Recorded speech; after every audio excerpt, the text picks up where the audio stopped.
നമുക്ക് air കംപ്രസറിൻ്റെ rotary കംപ്രസേഴ്സിനെ കുറിച്ചിട്ട് ഈ വീഡിയോയിൽ കൂടി ഡിസ്കസ് ചെയ്യാം. റോട്ടറി നമ്മൾ നേരത്തെ വീഡിയോയിൽ പറഞ്ഞതാണ്. റെസിപ്രോക്കേറ്റിംഗ് ടൈപ്പ് ഉണ്ട്, റോട്ടറി ടൈപ്പ് ഉണ്ട്. റൊട്ടേഷണൽ മൂവ്മെൻ്റ് ആയിരിക്കും റോട്ടറി ടൈപ്പ് കംപ്രസറിൻ്റെ പ്രത്യേകത എന്നുണ്ട്. അത് 4 രീതിയിലാണുള്ളത്. ഒന്ന് റൂട്ട്സ് ബ്ലോവർ, രണ്ടാമത് വെയിൻ ടൈപ്പ്, മൂന്നാമത് സെൻട്രിഫ്യൂഗൽ ടൈപ്പ്, നാലാമത്തത് ആക്സിയൽ ടൈപ്പ്. അപ്പോൾ നമുക്ക് ഈ 4 ഒന്ന് ഡീറ്റെയിൽ ആയിട്ട് എക്സ്പ്ലെയിൻ ചെയ്യാൻ നോക്കാം. ഫസ്റ്റ് ഇത് Roots blower rotary air compressor. നിങ്ങൾ ഫിഗർ നോക്കുക. ഫിഗർ ഞാൻ പറഞ്ഞു, റൊട്ടേഷണൽ മൂവ്മെൻറ്റ് കൊണ്ട് വരുന്ന എയറിനെ പ്രഷറൈസ് ചെയ്യിപ്പിക്കുകയാണ് റോട്ടറി കംപ്രസേഴ്സ് ചെയ്യുക. റൂട്ട്സ് ബ്ലോവർ കംപ്രസറിൻ്റെ പ്രത്യേകത, അതിൻ്റെ ഉള്ളിൽ 2 ലോബുകളുണ്ടാവും. 2 അതിലധികമോ ഉണ്ടാവും. 2 ലോബുള്ള ഫിഗറാണ് ഇവരിൽ കാണിച്ചിട്ടുള്ളത്, സ്ലൈഡിൽ കാണിച്ചിട്ടുള്ളത്. അപ്പോൾ ആ 2 ലോബിൽ ഒന്നിന് പ്രൈം മൂവറായിട്ട് മോട്ടറുമായിട്ട് കണക്ഷൻ കൊടുത്തിട്ടുണ്ടാവും. ഒന്ന് കറങ്ങുന്നതോട് കൂടിയിട്ട് അതിനോട് ചേർന്നിട്ടുള്ള രണ്ടാമത്തെ ലൂബ് ഓപ്പോസിറ്റ് ഡയറക്ഷനിൽ കറങ്ങും.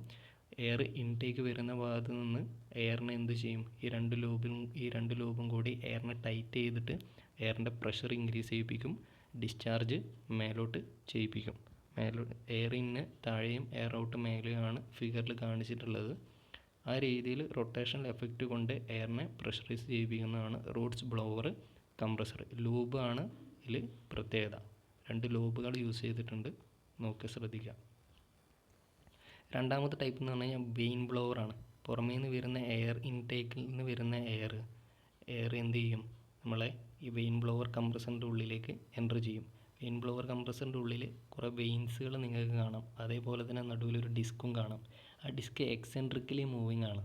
എക്സെൻട്രിക്കലി മൂവിങ് ചെയ്യുന്ന ഡിസ്ക് എന്ത് ചെയ്യും, പുറമേ നിന്ന് വരുന്ന എയറിൻ്റെ ഈ വെയിൻസിൻ്റെ ഉള്ളിൽ ടൈറ്റ് ചെയ്തിട്ട് അതിൻ്റെ പ്രഷർ ഇൻക്രീസ് ചെയ്യിപ്പിക്കും.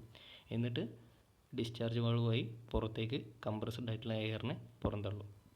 മൂന്നാമത്തെ ടൈപ്പ് എന്ന് പറഞ്ഞു കഴിഞ്ഞാൽ സെൻട്രിഫ്യൂഗൽ ടൈപ്പാണ്. ഫിഗറിൽ കാണുന്ന പോലെ തന്നെ നമ്മളൊരു സെൻട്രിഫ്യൂഗൽ പമ്പൊക്കെ പറയുന്ന രീതിയിൽ അതിൽ കൂടി എന്ത് ചെയ്യും, എയർ ഇൻടേക്ക് വരും. എയർ ഇൻടേക്ക് വരുന്ന ആ എയറിനെ സെൻട്രിഫ്യൂഗൽ ഫോഴ്സിൻ്റെ ഫലമായിട്ട് ഈ ഡിഫ്യൂസറിൽ കൂടി കടന്നു പോകുമ്പോൾ ഹൈ പ്രഷർ ചെയ്തിട്ട് നമുക്ക് പുറത്തേക്ക് എടുക്കാൻ പറ്റും. അതിൽ കാണുന്നുണ്ട്, ഡിഫ്യൂസർ കാണുന്നുണ്ട്, ഇമ്പല്ലർ കാണുന്നുണ്ട്, എയർ ഇൻ എയർ ഔട്ടൊക്കെ ഫിഗറിൽ കാണുന്നുണ്ട്. വളരെ ക്ലിയറാണ്, വായിച്ച് നോക്കാൻ പറ്റിയ ഒരു സ്ലൈഡുമാണിത്. ഓക്കെ, നമ്മൾ സെൻട്രിഫ്യൂഗൽ പമ്പിൻ്റെ അതേ വർക്കിംഗ് തന്നെ, വെള്ളത്തിന് പകരം എയറാണ് വരുന്നത്. ഓക്കെ, ഇനി last type axial flow air compressor.